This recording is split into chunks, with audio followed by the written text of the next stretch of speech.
Well, good afternoon, everyone. So great to come together again this afternoon. And my name is Joni Dunlap, and we're actually, I'm sorry, I'm a little rattled because of our late start. So I'm going to do a deep breathing really quick, and then we'll get going. Okay, cleansing breath. All right. I think this has been a theme in a lot of the sessions that I've been attending during our time together thus far, is that the last year has had a lot of influence over the things that we've been doing in our own courses as instructors, educators, designers, and so on. And especially for our students. And what we're wanting to talk about today is related to all of those sorts of emerging issues and opportunities that have happened over the last year in the wake of the COVID-19 pandemic. First, let us introduce ourselves. Alexis, do you want to jump in?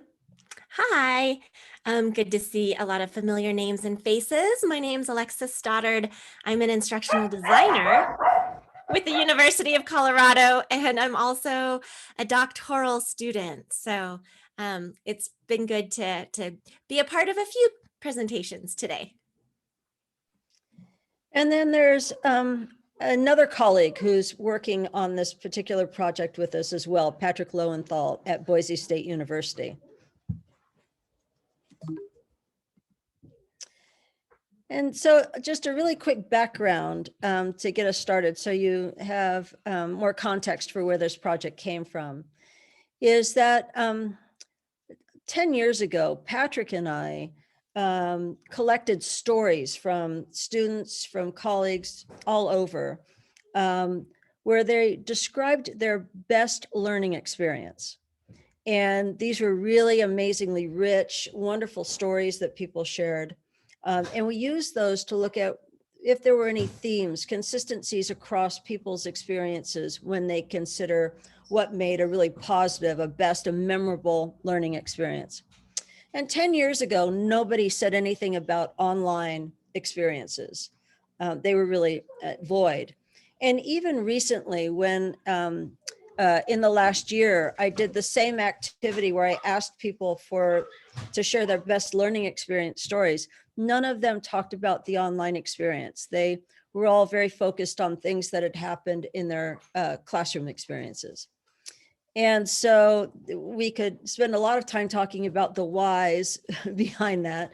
But one of the things that we really wanted to do was, if we forced people to talk about their best online learning experiences and share those stories, that those would be very valuable to curate.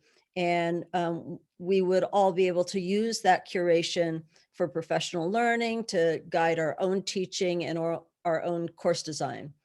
And so this is a project that we started prior to COVID-19. And we're very excited about getting it off the ground and starting to collect those stories.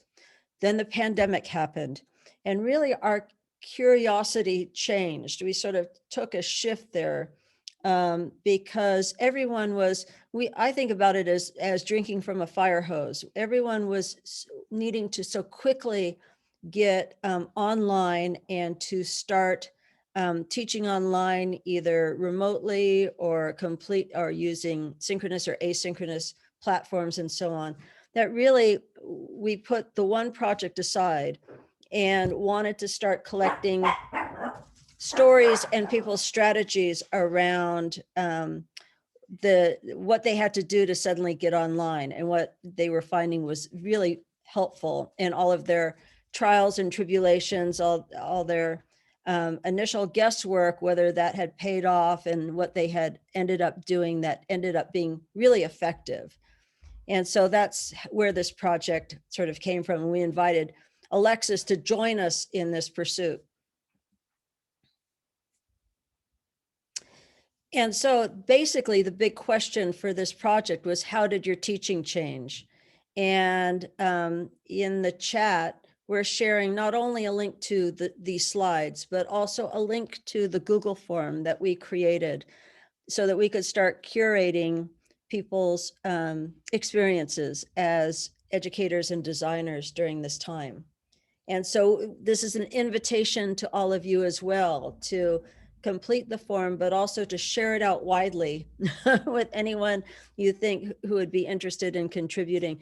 What our plans are with all of this had been our original plan with the best online learning experience stories, was to curate them. Those who wanted to have attribution, there's an opportunity in the form to add your name and so on, so that in a website that we're building that will be open for people to access in the summer, that these contributions would be available. And then what we would add to it, the value added to these already amazing sharings that people have provided through the form, is that we would provide some how-to resources. So if someone said, I've been really utilizing icebreakers for these reasons, then we could provide some how-to resources in support of taking on that strategy.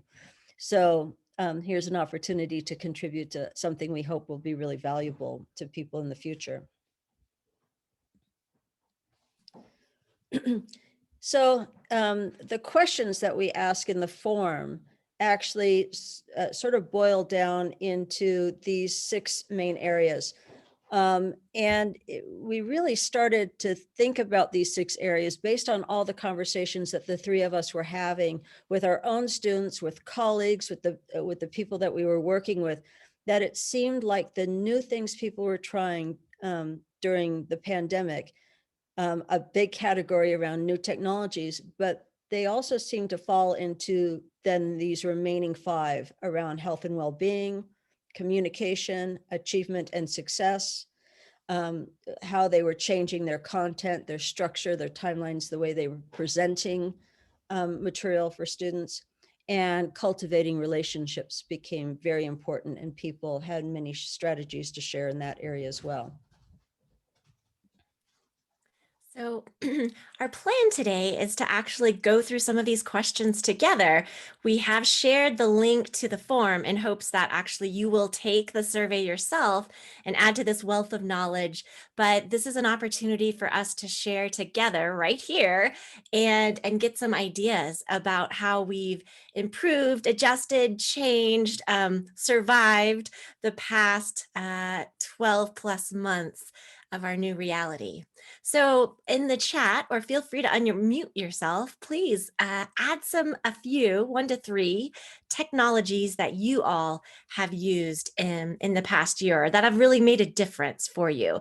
It may have been things you used before, it may have been something totally new, but what has helped you really thrive in this past year of online teaching?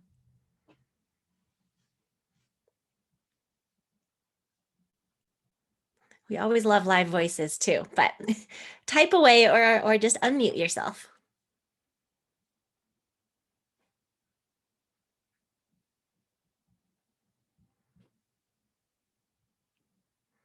Thanks, Greg, for kicking us off.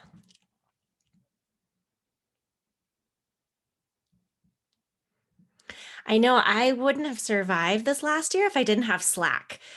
I feel like I never really left my team because we're constantly messaging each other back and forth, and that's been really huge just for my day-to-day workflow.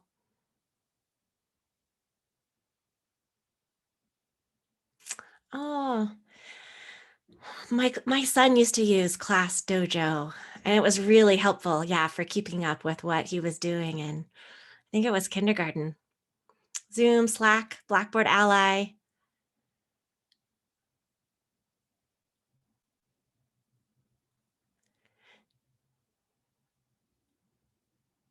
I recently learned about Jamboard.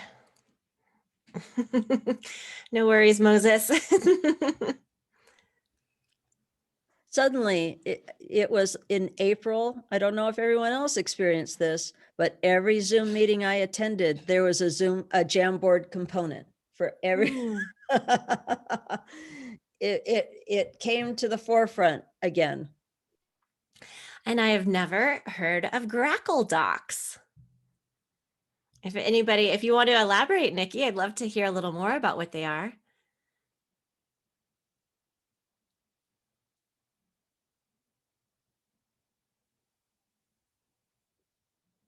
And way to go, Rebecca. Yes, I agree that meaningful conversations can still happen, even via Zoom. Would anybody else like to explain what Jamboard is? I don't use it myself. I've been a participant in it a few times.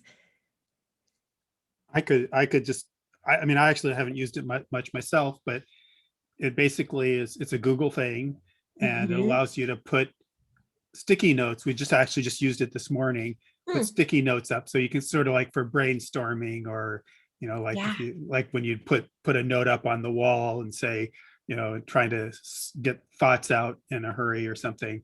So you can put up sticky notes of different colors. You can um, make several different pages, and that's about what I know. I mean, and it's nice because it's all collaborative and it's like a nice visual way for people to almost, yeah, be putting their ideas on one sort of digital whiteboard space. Well, thank you. And thanks, Michelle, for those links to both Jamboard and Grackle Docs.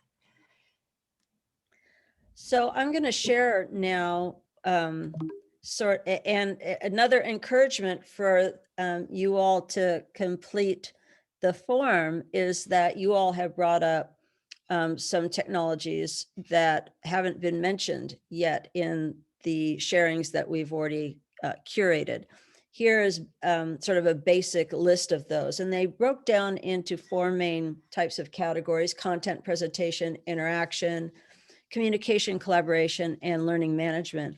But hopefully, if you look through these lists here, you see a lot of the tools that have been mentioned. But as I said, a few have been mentioned in the chat that are not included here. So please do consider completing the form. We want this to be ultimately a really robust and complete resource for others to be able to refer to for ideas and inspiration. Now, I'm wondering too, if for some of these people are, they just went ahead and relied on maybe tools that they had used previously and just found now a deeper need for them, or if some of these were new tools that you hadn't tried out before.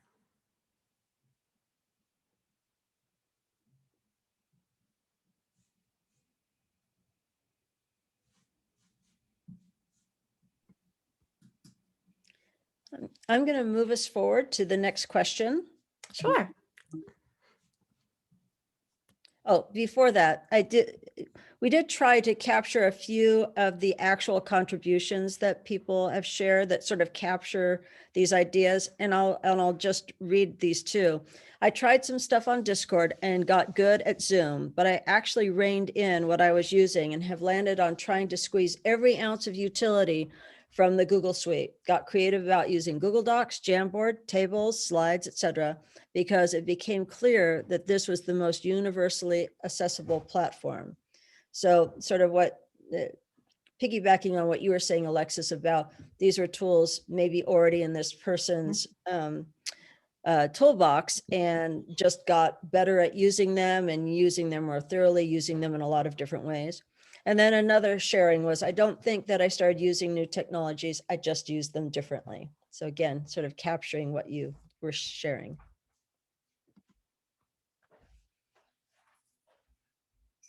So the next point, the next category was around health and well-being.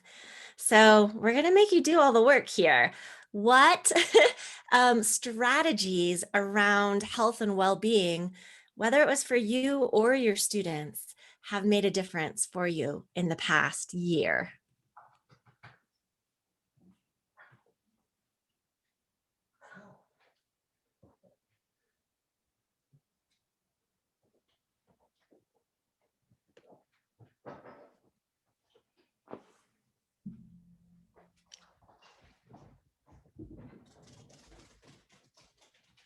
Nice.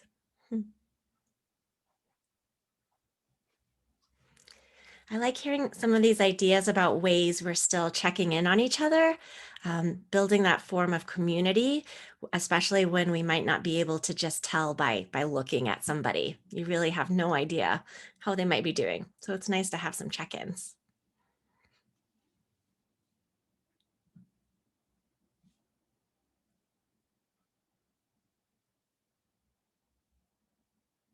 reading the conversations. My team also does, for whoever can join, somebody sets it up usually around 8:30 each morning, just a coffee chat. So if you just want to pop in, drink your coffee together and talk as you get your day started, that's always an option, but no pressure if you don't join in.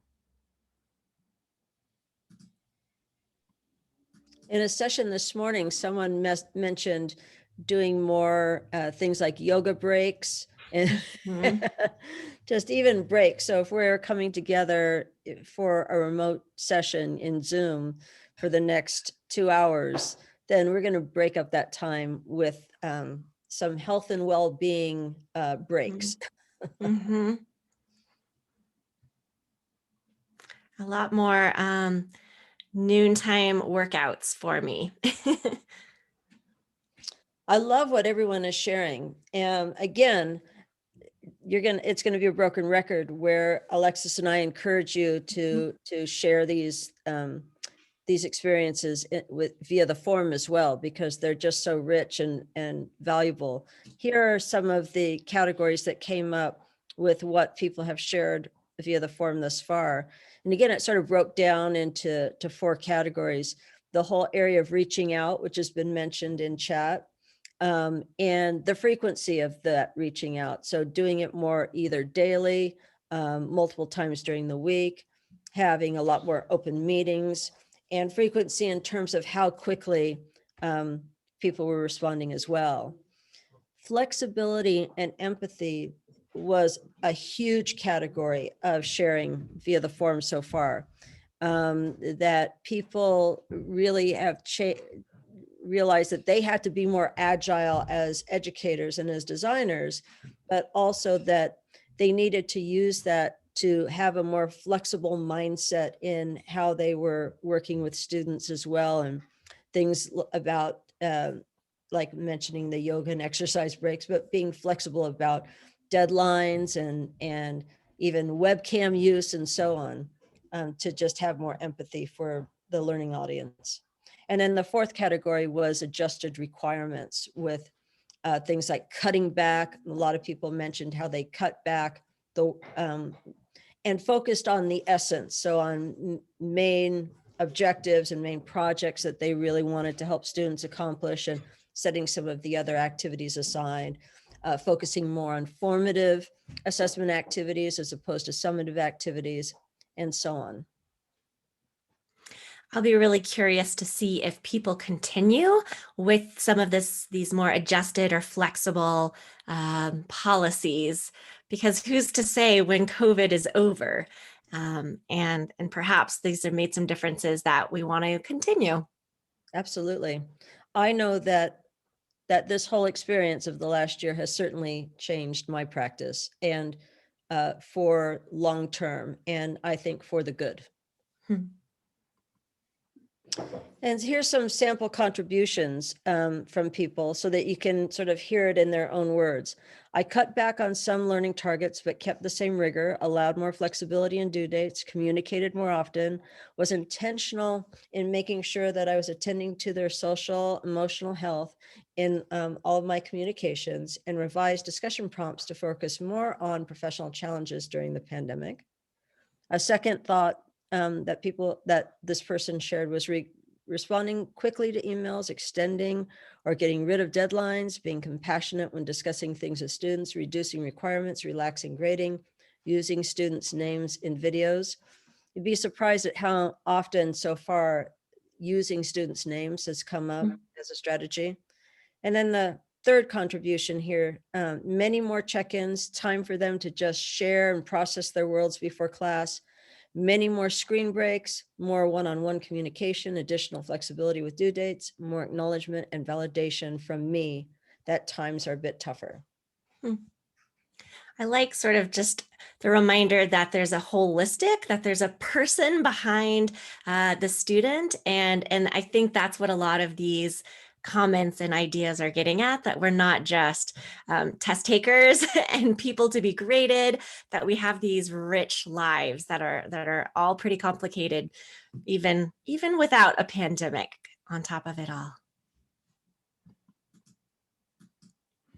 So our next topic, our next theme that came up quite a bit was on communication. And some of these definitely cross over, like checking in on people's health and well-being. But what other strategies have you used in terms of communicating differently, or maybe in an improved way with your students through the COVID-19 era? If you have a few strategies, love to hear how your communications have changed. And if you've just come in, we're not a formal bunch. Feel free to unmute yourself if you have some thoughts to share, or just type in the chat.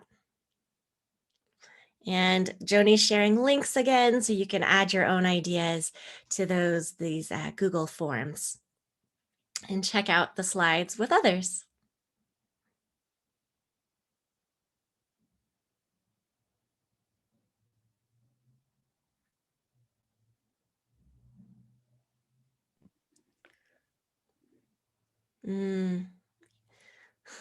Lots of email. Did you have people coming to your Zoom office hours? I'm curious.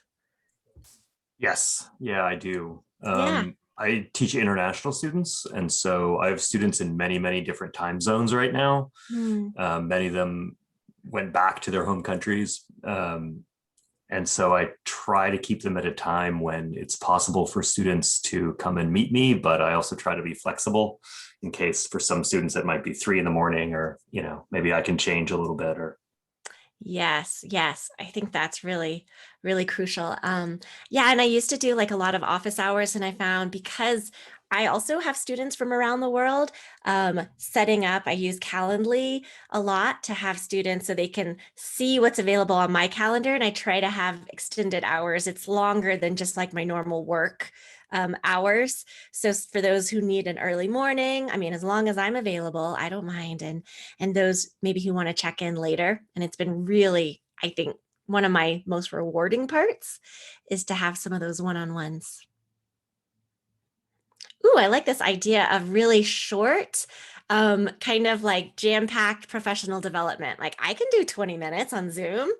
Like, that sounds like a good idea. I'd love to hear more, Rebecca, if what kind of professional development was it? And yeah, what was the audience?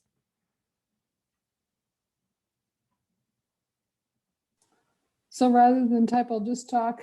Please. So I'm an instructional designer, a senior instructional designer for a private university, and I changed jobs during the pandemic because I went from a very stressful 50 hours a week and was recruited by somebody I knew to an institution that was only 32 hours a week, which was considered full time. The faculty needed training on Canvas. And I realized people would give me 20 minutes. So every Tuesday or Thursday, there is a 20-minute session. I send out a meeting notice to the whole campus. Whoever comes. But it's been amazing because I've been in my position for 6 months, and I've had maybe 35 of these trainings with over 250 attendees over that time period. So people can give me 20 minutes, and they're really hungry on how to use Canvas teaching remotely, because many of them didn't know that, and they didn't understand the pedagogy of why you do the things you do, so it was Canvas training with pedagogy and part of it. Love that. Yeah, I think the best way to learn new tools is understanding the intentionality behind it and what makes for actual quality learning experiences. It's not about the technology, it should be about the pedagogy. So kudos to you. So this is the, on top of what you all have shared thus far, which has been great. Here are some of the other comments that we've received via the forum.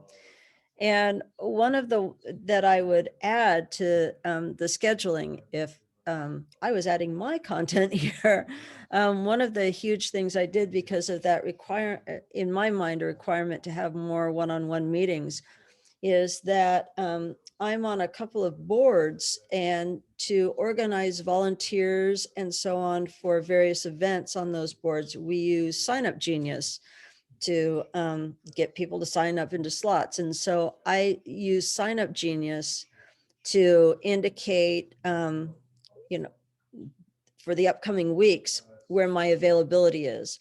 And so instead of students having to message me or email me or anything like that, they could just go to Sign Up Genius and sign in to the time that worked best in their schedule.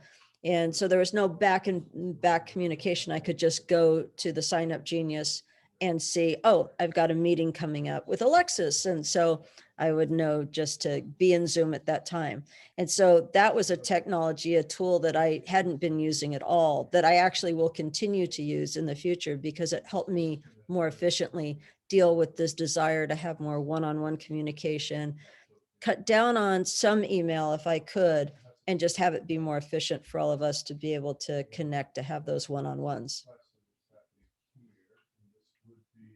And so, and you'll see that it, again, with the categories, Zoom was the big one. People wrote about Zoom a lot. They had maybe only been using Zoom for occasional synchronous sessions and online courses, or for meetings occasionally, or to meet with a colleague or a student at particular times. We're not relying on it the way we all have ended up relying on it in the last year. And just this, lots of different tools being used, and a focus on the desire to meet one-on-one or to have small group opportunities with students came up over and over again in people sharing. And so a couple of contributions.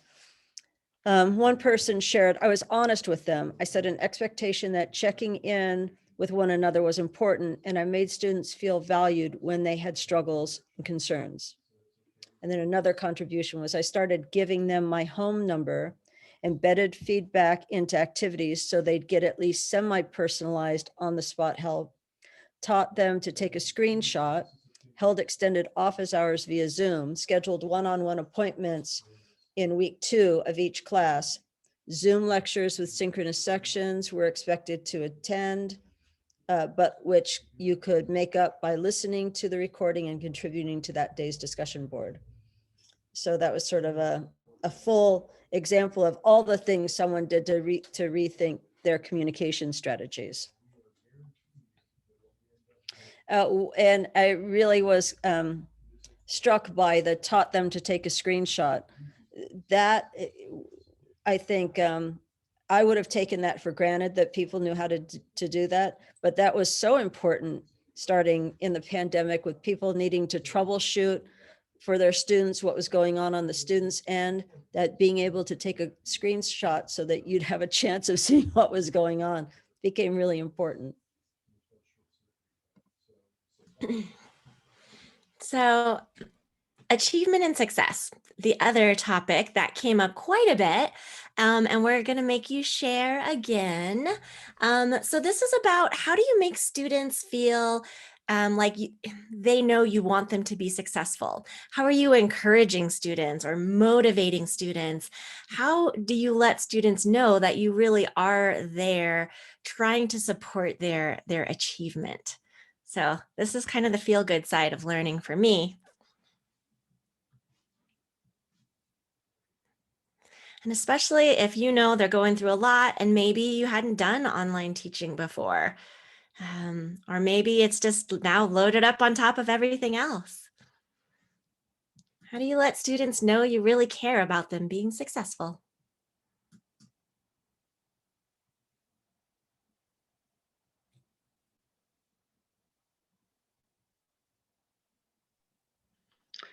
Hi, Alexis. This is Greg.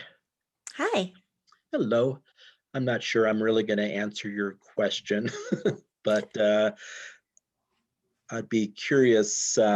So a lot of learning management systems, and we use Canvas at Colorado State University. And it's been kind of an ongoing project. I think the pandemic kind of put everything on hold for a while, but for a while, and I would assume it's going to pick up, as the LMS is going to be able to do analytics kind of behind the scenes in an online course. I hate to use the word predictive analysis, but in some ways that's what it's doing.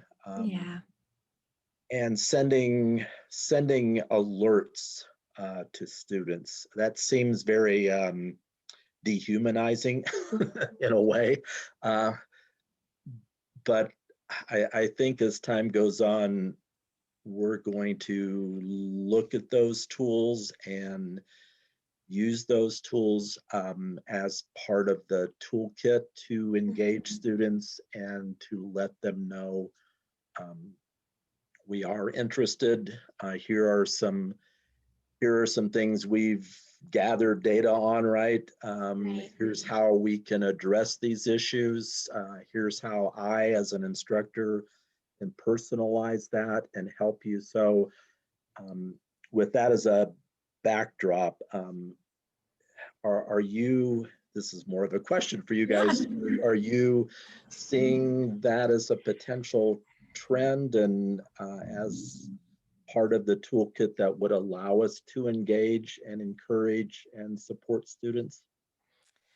So short answer, certainly. I used to work at Oregon State University, and I was a student success counselor for a couple years as part of this grant-funded program to increase student low income and first generation student retention through predictive analytics. And so some great things that came out of that, being able to give some targeted outreach for students, I think is actually amazing. There's a lot of problems with some of the tools, but the main point I'd say is it's just a starting point. It doesn't mean you say, yep, you're predicted to fail, you're not succeeding, so we're just going to ignore you or bump you off to the side. It's really about how you personally engage with those students. So I like the potential for giving some other red flags. It's not the only red flag, and sometimes they're misleading red flags. So it all has to be taken within context. And so I don't think anything can be like mass farmed out and everybody can just, great, a click of a button, now you know what to do to help students. It is way more complicated than that. And I do think sometimes it can exacerbate some inequities that are already out there, depending on what metrics you're looking at to determine the success of one of your programs.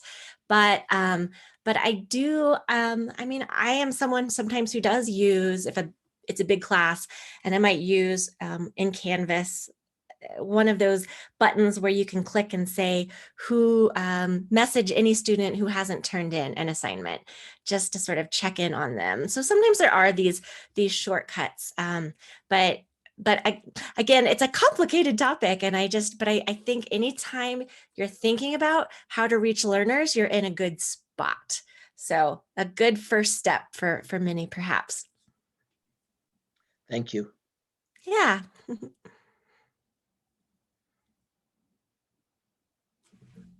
So thank you everyone for the sharing. I'm just, I'm watching the time and we're sort of under that 10-minute mark. And so I'm going to go through things kind of quickly, but know that you have access to the slides. If you want to look at things more in depth, we want to make sure that we address any questions as well.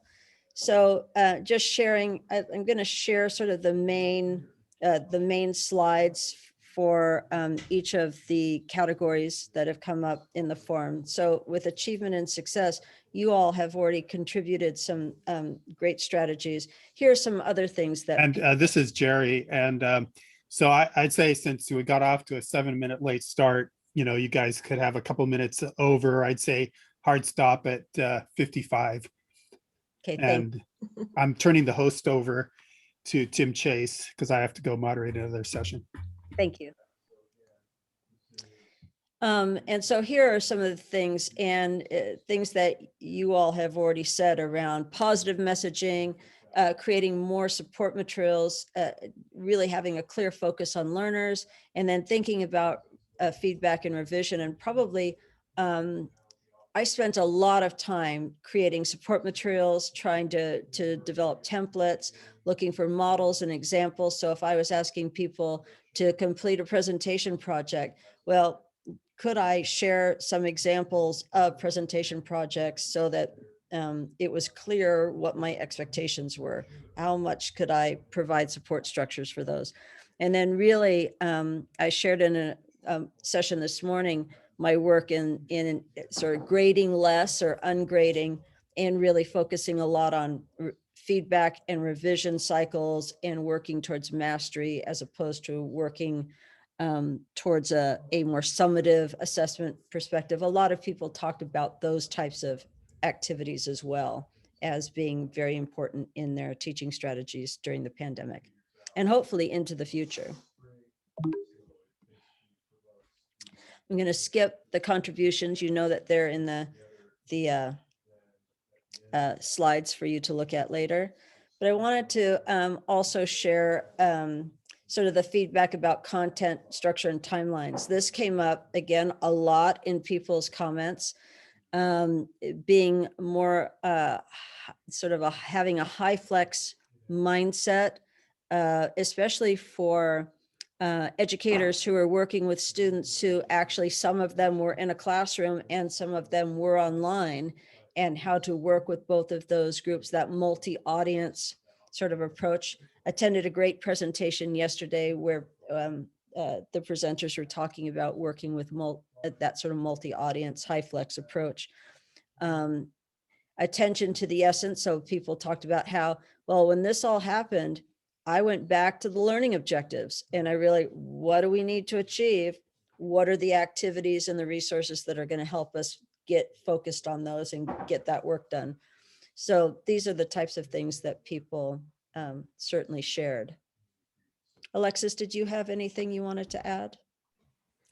No, but I mean, I was just thinking about, yeah, sometimes streamlining or redefining like what is essential to your course often makes you a better teacher, kind of cutting out some of that fluff.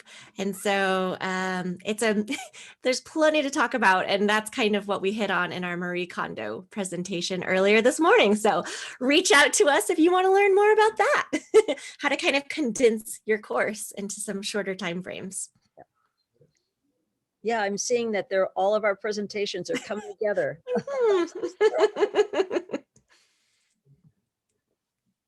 And then some sample contributions, just to give you an idea that really how I can't thank enough the people who have already contributed their strategies to this forum, because you see the richness in what people have been doing, and it's just so powerful and inspiring. But Alexis, to your point, one of the comments is remove non-essential content and so on. Now, cultivating relationships, this was a huge one. And we would love to invite people to add into chat any of the strategies that you did to try to support relationship building, learning community, social presence, all of the things that we find so valuable in an online learning space to make those activities, those learning opportunities effective. It's really important for us to know each other and trust each other and be able to rely on each other as collaborators and partners and so on. And for many of our colleagues who hadn't been teaching online at all before the pandemic, this was very daunting to take on. It was one thing to present content, present resources, provide feedback via things like Canvas and Zoom and so on. But the idea of trying to build relationships during this time has been very challenging for people. And so please, if you have strategies that you use that just really worked well, I know everyone in the audience would love to hear from you. But here are some of the things that have come up via the forum so far. They broke down into, again, 4 categories around collaboration, discussion, reaching out, and creative and fun. And the creative and fun is one of the areas that I've enjoyed seeing people's strategies. I've enjoyed it so much. It's been so inspiring because people have just done some really amazing things to try to bring pleasure, especially early on in the pandemic when people were often very discouraged about what was happening and they were really challenged in the new online space. that anything that could make things be happier and friendlier and more pleasant to be, those strategies were very valuable. So Michael, like your icebreakers, yeah, icebreakers came up over and over again as a strategy that people really, and icebreakers not only in the beginning of a session, but sort of woven, used in a whole variety of ways and for a whole list of reasons like cultivating relationships. And this is where this all right here, quickly look at the ends of it. That's the symbol, give yourself this constant object. Does anyone have any strategies that they used for any of these areas that they'd like to share?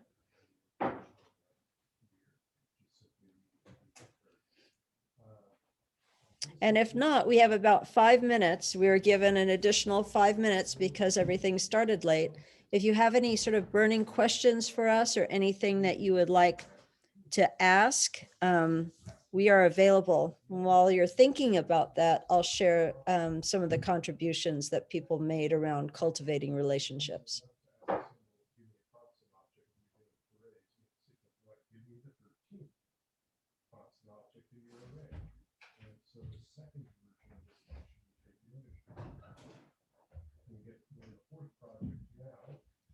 And I think it's worth noting that in our survey, we're not just looking for feedback from higher education professionals. We're looking for educators at all levels. Could be corporations, industry trainers. It could be P12 teachers. It really could be whatever setting that you work, train, educate in. So we think all of them are valued perspectives.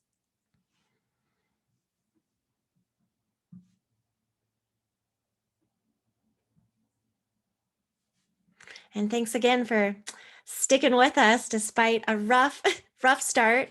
We love learning from all of you and hearing more ideas and contributions and all this, the chaos of teaching during a pandemic. You are not alone. And we all learned a lot this year and we're constantly improving. We don't get perfect overnight. I will never be perfect. I started pretty close, but I'll never be there. And but we just do our best little by little. And thank you all. And read my comments off to the side. Thank you, everyone. Enjoy the rest of your conference.